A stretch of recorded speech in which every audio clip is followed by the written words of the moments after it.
നമസ്കാരം, പ്രവാസി മലയാളിയിലേക്ക് സ്വാഗതം. യാത്രക്കാർക്കിനി ഹാൻഡ് ബാഗേജിൽ അധിക സാധനങ്ങൾ കൂടി ഉൾപ്പെടുത്താനാകും വിധം ബാഗേജ് അലവൻസ് കൂട്ടി ബജറ്റ് എയർലൈൻ. നിങ്ങൾ യാത്ര ചെയ്യുന്നത് എയർ അറേബ്യയിലാണെങ്കിൽ കയ്യിൽ കരുതാവുന്നവയിൽ 2 ബാഗുകളിലായി 10 കിലോ കൊണ്ടുപോകാം. 10 കിലോയിൽ ഹാൻഡ് ബാഗിന് പുറമെ ഒരു പേഴ്സണൽ ബാഗ് കൂടി അനുവദിക്കും. Backpack, duty free bag, ചെറിയ ബാഗ് എന്നിവയാണിത്. 2 ബാഗുകളും 10 കിലോയിൽ കൂടരുത്. ഇതിനു പുറമെ കുട്ടികൾ കൂടെ ഉണ്ടെങ്കിൽ 3 കിലോ കൂടി അധികം അനുവദിക്കും. ഹാൻഡ് ബാഗിന്റെ ഭാരപരിധി മറ്റ് വിമാന കമ്പനികളിൽ 7 കിലോയാണ്.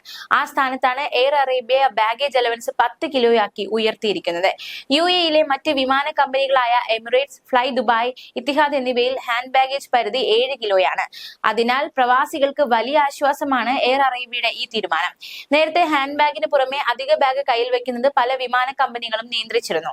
ഹാൻഡിലുകൾ, പോക്കറ്റുകൾ, ചക്രങ്ങൾ എന്നിവയടക്കം 55 സെന്റിമീറ്റർ × 40 സെന്റിമീറ്റർ × 20 സെന്റിമീറ്റർ എന്നതാണ് ക്യാരി ഓൺ ബാഗിന്റെ പരമാവധി വലിപ്പം. വ്യക്തിഗത സാധനങ്ങൾ അടങ്ങുന്ന രണ്ടാമത്തെ ബാഗിന്റെ വലിപ്പം 25 സെന്റിമീറ്റർ × 33 സെന്റിമീറ്റർ × 20 സെന്റിമീറ്റർ ആകണം. യാത്രക്കാരുടെ സീറ്റിന് മുമ്പിൽ വെക്കാവുന്ന രീതിയിലുള്ള ബാഗ് ആകണം.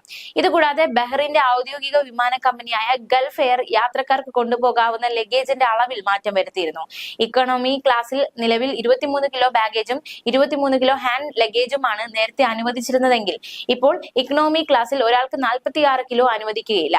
ഇക്കണോമി ക്ലാസ്സിൽ തന്നെ 3 വിഭാഗങ്ങളായാണ് യാത്രക്കാരുടെ ബാഗേജുകളുടെ തൂക്കം അനുവദിച്ചിട്ടുള്ളത്.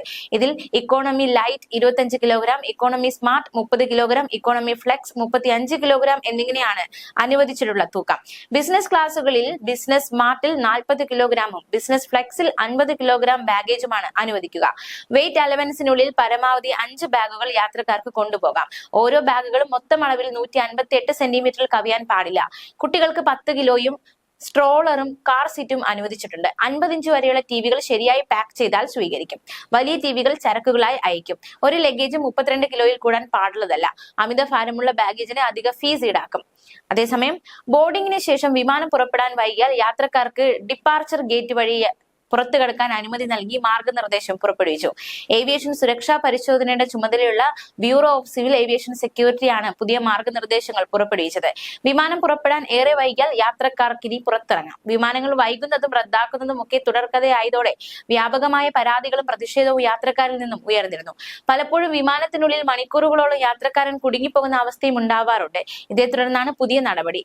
ബോർഡിംഗിന് ശേഷം ദീർഘനേരം വിമാനം വൈകുകയോ മറ്റ് അടിയന്തര സാഹചര്യങ്ങൾ ഉണ്ടാകുകയോ ചെയ്താൽ ബന്ധപ്പെട്ട വിമാനത്താവളത്തിന്റെ ഡിപ്പാർച്ചർ ഗേറ്റ് വഴി യാത്രക്കാരെ പുറത്തിറങ്ങാൻ അനുവദിക്കും. മാർഗനിർദ്ദേശങ്ങൾ നടപ്പിലാക്കുന്നതിനായി സ്ക്രീനിംഗ് ഉൾപ്പെടെയുള്ള അടിസ്ഥാന സൗകര്യങ്ങൾക്കായി എയർപോർട്ട് ഓപ്പറേറ്റർമാർ ക്രമീകരണങ്ങൾ ചെയ്യേണ്ടതുണ്ടെന്ന് അദ്ദേഹം പറഞ്ഞു. മാർച്ച് 30-ന് എയർലൈനുകൾക്കും എയർപോർട്ട് ഓപ്പറേറ്റർമാർക്കും മാർഗനിർദ്ദേശങ്ങൾ നൽകിയിട്ടുണ്ടെന്നും ഇപ്പോൾ ഇത് പ്രാബല്യത്തിൽ വന്നിട്ടുണ്ടെന്നും BCAS director general Zulfiqar Hasan പറഞ്ഞു.